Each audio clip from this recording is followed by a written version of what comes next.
ABC's World News Tonight with Peter Jennings. 1984, a time capsule in sight and sound of moments, milestones, and memories. The events and the people that touched us all. We're with you. American military facilities in West Germany are under attack. We'll have the details next.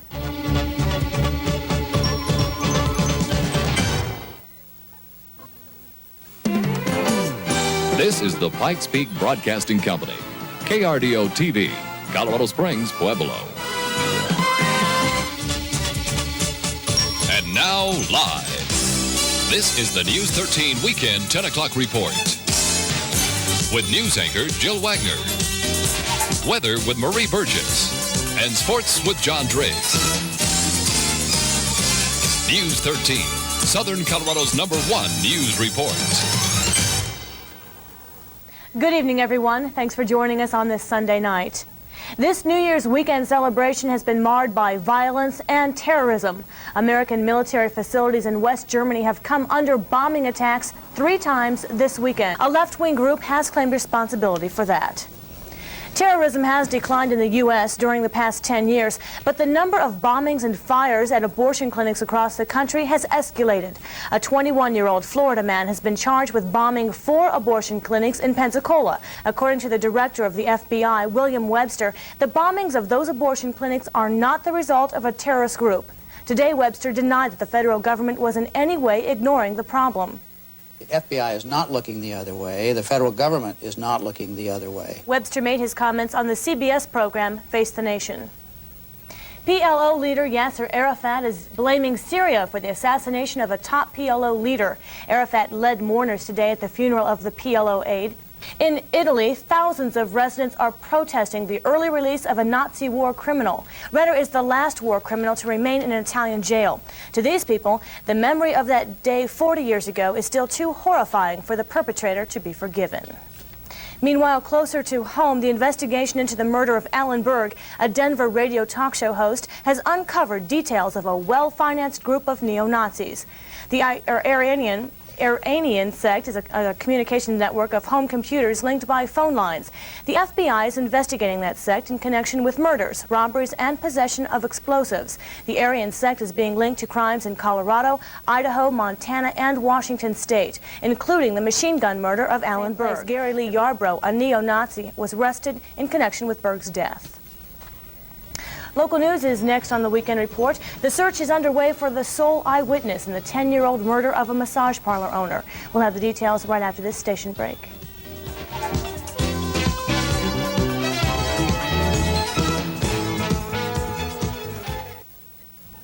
In local news tonight, a Springs man is in serious condition following a one-car accident earlier this evening. According to police, 24-year-old Gary Barr was driving north on La Cresta when his car reportedly went out of control and ran into a tree. Meanwhile, the Colorado State Patrol says they plan to have extra officers on duty tomorrow night out there specifically to watch for drunk drivers. Law enforcement agencies will have statewide sobriety checkpoints at unannounced spots. The Colorado State Patrol will have 4 times the normal amount of troopers out on the highways just for New Year's Eve. A search is underway to locate the sole eyewitness in the 1974 murder of a massage parlor owner in Colorado Springs. Barney Ayupa told News 13 if a step is granted a new trial, he will call Lee to testify again. A motion for a new trial is scheduled in the next 2 weeks. While the rest of us are welcoming in 1985 in our own style, some 30 members and guests of the Adaman Club will be doing it their way. News 13's Craig McMorris was with the club this morning and has this report.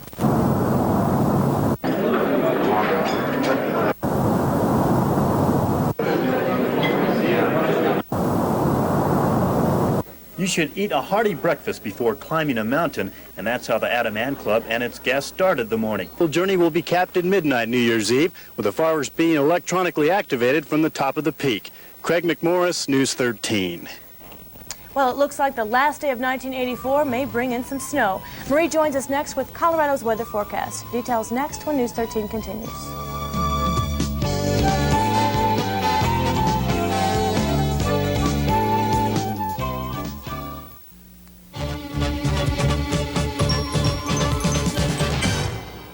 Marie, says the word for tonight could possibly be snow. That's right. Both in Colorado Springs and Pueblo, we do have a slight chance of some snow developing later on, either tonight or this morning. We'll just have to wait and see if we get that. But other than that, things don't look too bad as far as tomorrow is concerned. Probably not quite as nice as today, though. Today was hard to beat. It really was pretty, wasn't it? Yeah, it was. Currently here in the Springs, we have clear skies. Temperature is 32 degrees.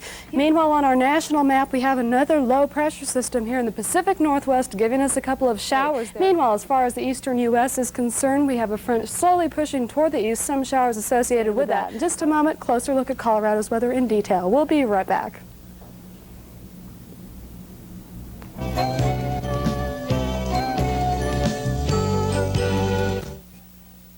Well, our southwest satellite shows us we still have the clouds over the western portion of the state. However, most of the eastern plains and the Front Range continue to have clear skies. And in just a moment, a closer look at Colorado's weather. We'll be right back.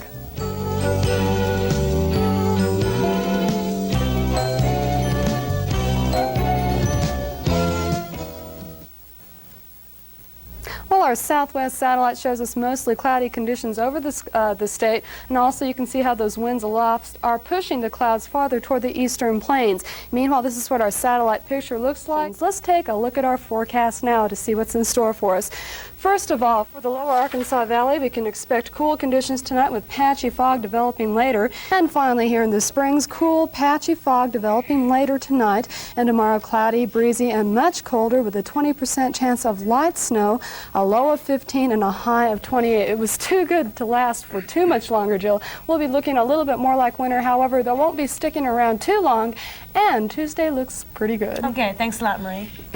It's sports time, and I feel real bad for the Denver Broncos. It seems like a long season really ended quick today. You know, it's funny. I was thinking that earlier. It's weird. It's just strange that the season is now over. There's no next Sunday for the Broncos. So the loss today, playoff loss, brings an end to the Broncos season for 1984. It was a great season. John Eaves was in the locker room after today's loss, and we'll take a look at today's highlights and hear from the Broncos after this.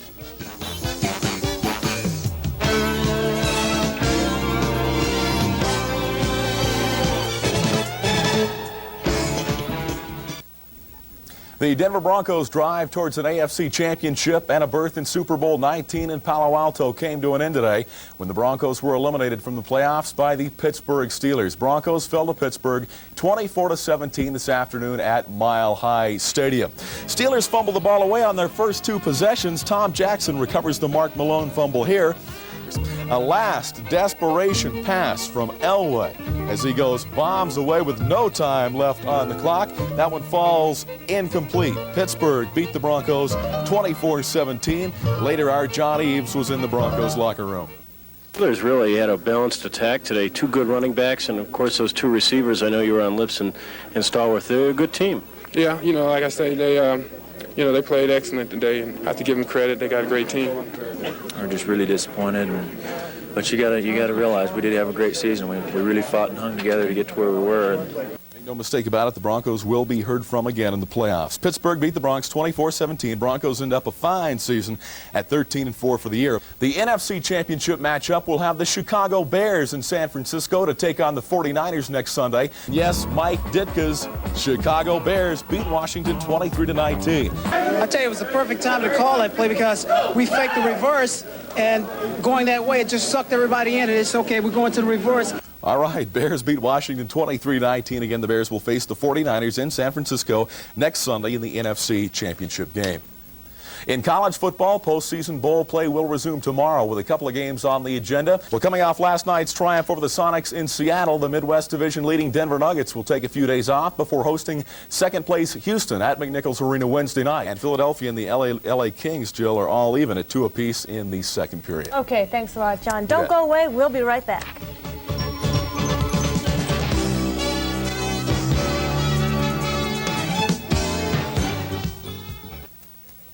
That's our news for this weekend. Thanks for joining us. Be sure to catch John Lundberg with Good Morning Colorado tomorrow morning. Have a nice week.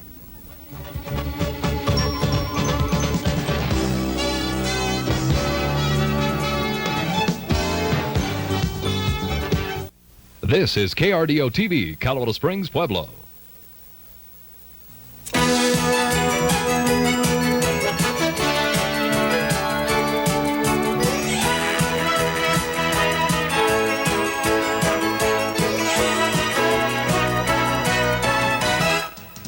Welcome to Studio 13.